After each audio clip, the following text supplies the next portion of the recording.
Superman. What do you think? No, not that one. Not that one either. Still no.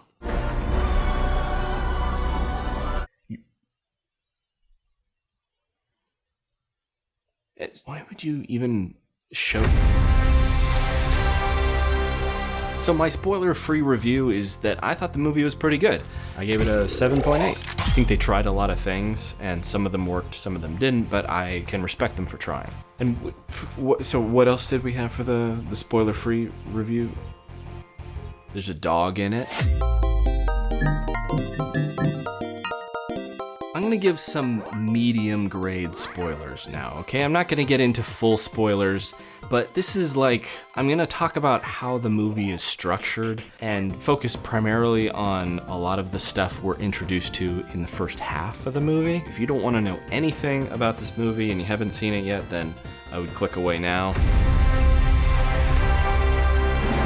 This movie is kind of jumping ahead in the DCU. It's the beginning of a whole new adventure and a whole new universe. We're just getting started, and we're already deep in the DC universe. In James Gunn we trust, and I think we can do it.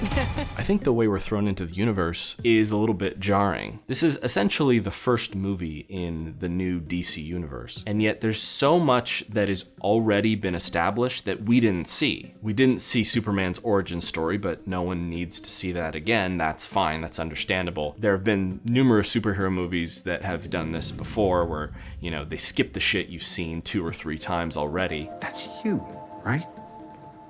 No. What do you mean? Exactly. Well, But they're taking it a step further with this one. They're skipping things we've never seen before in previous movie iterations of Superman.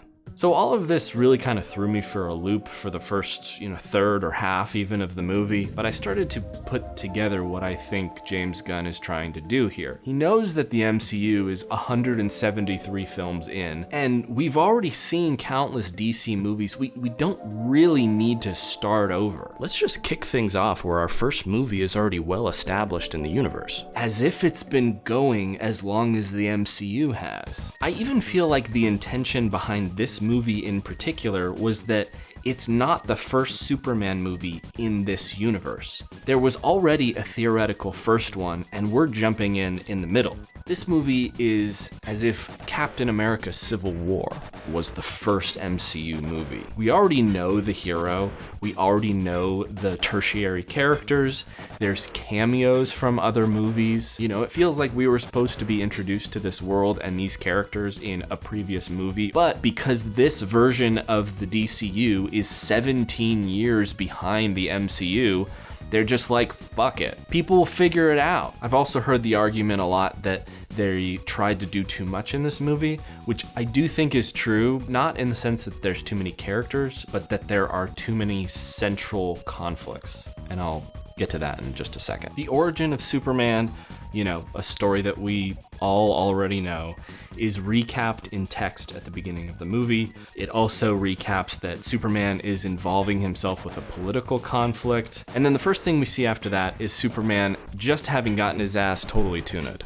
And the rest of this sequence, a lot of which is in the trailer, is specifically there to show us that this version of Superman is vulnerable. He can be hurt. He's not invincible.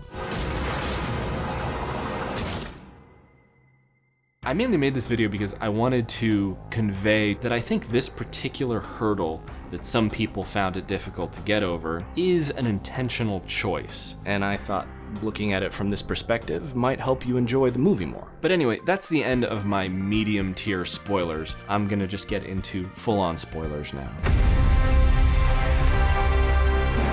We're already here. We're already in a world that knows about Superman. So pretty early on in this film, you'll start to notice that most of the characters are already pre-established. Lex Luthor is already established as an adversary of Superman. There are giant monsters in this universe, and there are several other prominent superheroes. Superman is shown to not really be that special. He may be the most powerful superhero on the planet, we're not sure, but he definitely seems to be evenly, if not outmatched, by multiple other characters in the movie. Make a move, Big Blue. Now, I feel like this jumping in the deep end approach works in almost every way for this movie. It's just that there's certain things that would have been nice to see in this universe that were skipped over. We've never seen the robots introduced. We've never seen Krypto introduced. We haven't really seen Lois definitively find out that Clark Kent is Superman. We've seen Lois and Superman being an item, but we've never seen them get together. And we certainly didn't see how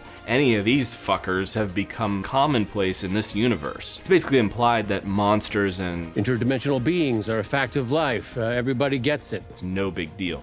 When I first saw this screenshot, I figured that it meant something like, Superman is questioning whether he wants to be a hero at all because there's, some crazy world-ending event happening right out the window and he's not doing anything. But you see the movie and you realize that it's like, whatever. Who gives a shit? Lois is like, are you gonna go do something about that? And he's like, I actually lost my dog, so my friends can actually just do that. The thing that I really like about this diving straight into the deep end approach is the way that the civilians act in a world where superheroes are commonplace. There are several scenes where citizens are just standing around as a gigantic hairless Stitch runs rampant in the city. They know that Superman will save them. They don't fear for their lives anymore. Superheroes are just always there to save the day. And to back up my point about how I think they're just kickstarting this universe to catch right up to the MCU, is that I actually did notice this in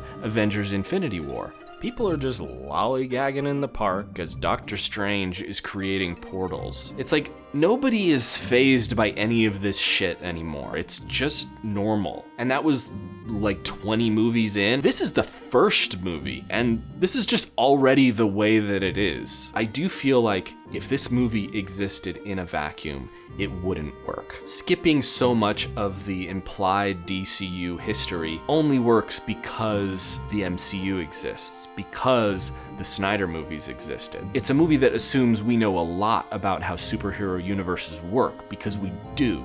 Unless you don't, in which case, get fucked. What have you been doing since 2008? There's a scene right after Superman and the Justice Gang take down the giant fat iguana, where the Justice Gang kind of takes the spotlight. Justice Gang.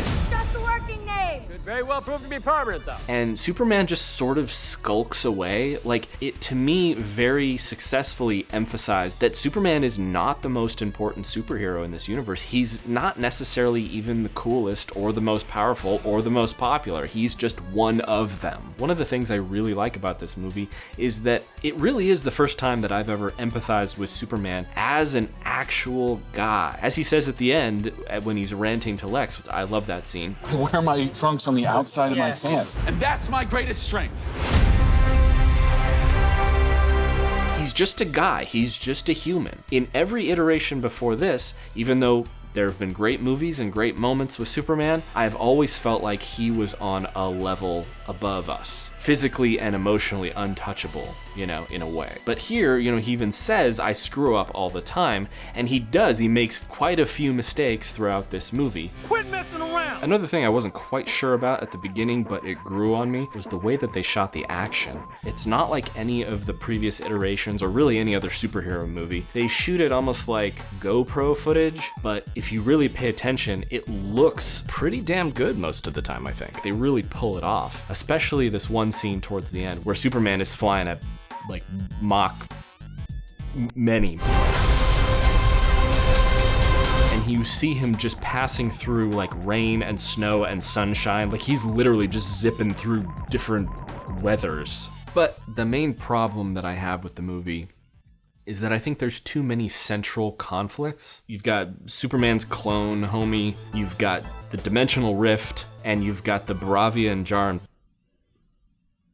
and you've got the Boravia-Jarampur conflict. To me, I think they needed to lose at least one of them. You know, we're basically supposed to assume that Lex is doing the Rift and the clone to distract Superman from his real goal, which is the Boravia-Jarampur War. It's then revealed that it's actually the opposite. He wants a distraction so that he can kill Superman. But you still only need two things, a distraction and the real goal. I think you probably should have dropped the clone or the Rift. The clone didn't seem to have much emotional relevance to Superman, and the Rift is kind of like, it's a giant blue laser in the sky, but it's on the floor.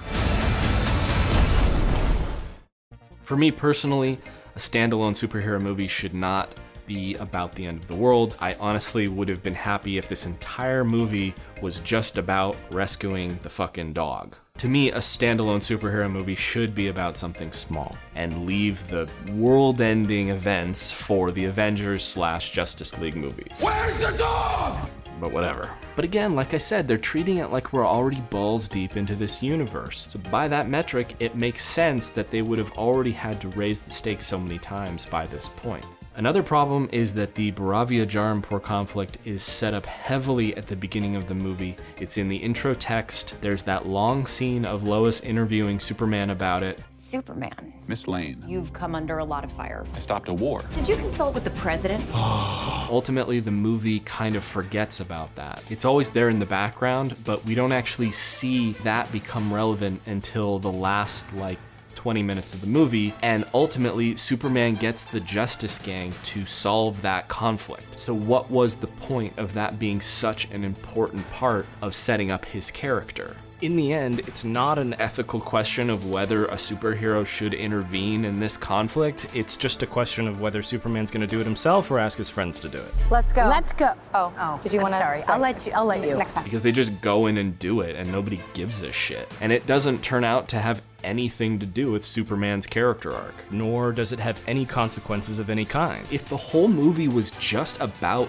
that, which the interview at the beginning really makes it seem like it's gonna be, I would have been totally cool with that. Instead, Superman beats up his clone for half an hour. I mean, he's got to beat up somebody for half an hour, I guess, but I don't know who it should be. You know, Jimmy Olsen? Perry? Miss Tessmacher?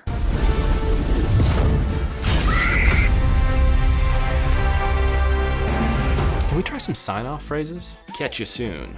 Eat shit, losers. Fall off a cliff. Pay me money. Shut up. Bye-bye, babies. I'll build you a basket. Sandwiches are for f***wits. I tripped over a frog.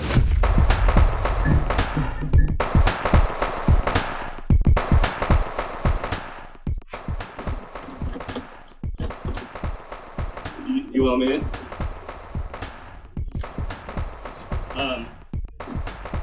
Well, could you thank my patrons for me? It's that Gary Oldman is talented, Ghost Spike, and Matt Wessel, as well as all the bronze tier patrons.